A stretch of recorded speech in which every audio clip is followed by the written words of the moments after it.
में कोई काम अगर है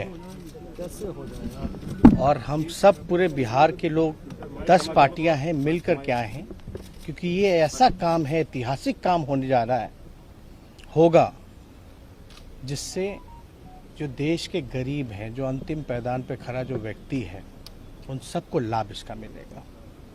अब तक आपको नहीं पता है कि भाई मंडल कमीशन से पहले पता ही नहीं था कि कितनी जातियां हैं। मंडल कमीशन हुआ, उसके बाद पता चला देश में जो हजारों जातियां हैं।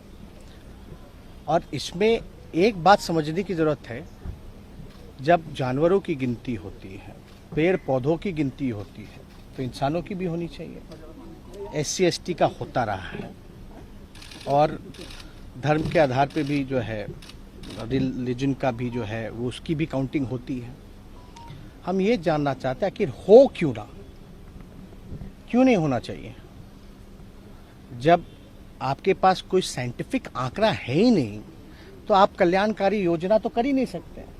गवर्नमेंट के पास अभी, किसी भी सरकार के पास स्पष्ट आंकड़ा या कोई इस विषय में जानकारी जो है कि भाई कौन ऐसा समाज का लोग है जो दिहाड़ी मजदूर है, कौन ऐसे लोग हैं जो भूमिहीन हैं, कौन ऐसे जो लोग हैं जो भीख मांगते हैं।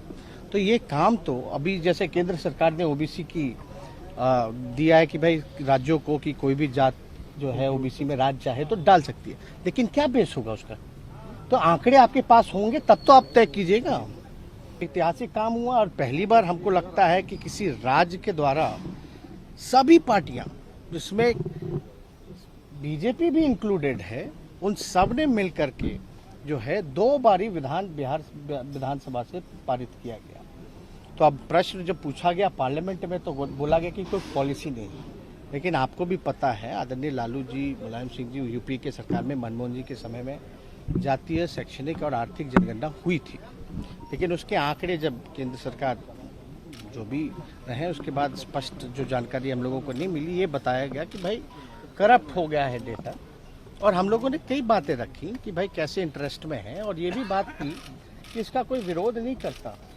अगर जातीय जनगणना से उन्माद फैलेगा, जातिवादी कहलाओगे, तो धर्म की भी गिनती नहीं होनी चाहिए। क्यों गिन रहे? तब तो धर्म में भी जो है आपका राइट होगा।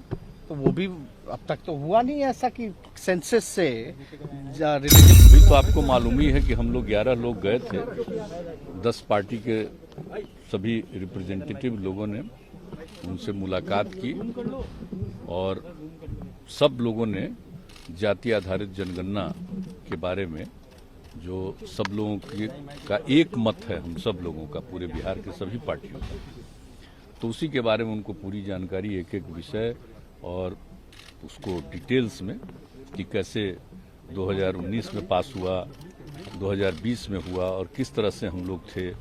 और अभी जो एक बार आ गया था, सरकार की तरफ से एक मंत्री ने बयान दे दिया था कि जाति आधारित जनगणना नहीं हो पाएगी, तो अब उसी को लेकर के फिर लोगों के मन में एक बेचैनी शुरू हो गई हम लोगों के यहाँ। सब लोग मिले और फिर हमने बता दिया इनके बारे में, नेता विरोधी दल की, इन्होंने सब पार्टी के लोगों के साथ बैठ करके और फिर हम लोगों के साथ बातचीत किया कि भाई इसके लिए हम लोगों को मिलना चाहिए। प्रस्ताव इन्हीं का था कि प्रधानमंत्री जी से एक बार चल करके मिलना चाहिए। तो हमने कहा ये बात बिल्कुल सही हम लोगों को भी लगा और सब लोगों ने इसके लिए, हम लोगों ने बातचीत सब लोगों से कर ली और वहीं से हम लोग तो 3 तारीख को ही भेजे, 4 तारीख को यहाँ पहुँचा और इन्होंने 12 तारीख को भेज के 13 तारीख को पहुँचा कि चिट्ठी मिली है और बाद में आज का समय उन्होंने दिया। इसलिए सभी लोग आ गए और आ करके आज पूरी बात लोगों ने बता दिया। तो हम लोगों को जितना इसके पक्ष में जो भी बात रखनी थी उतना हम लोगों ने कहा है और बाकी जरा सब लोग बोले। PM ने क्या बोला? PM ने हम लोगों की बात पूरे तौर पर सुनी, पूरे तौर पर सुनी है, सब लोगों की बात सुनी और ऐसा नहीं है कि वो कोई नहीं सुन रहे थे, पूरे तौर पर सुना और सब लोगों ने इस चीज के पक्ष में जो एक एक बात कही, हर तरह की बातें जो रखी है, तो उसको ध्यान से सुने हैं और हम लोगों को उम्मीद है कि इन सब चीजों पर भी गौर करेंगे।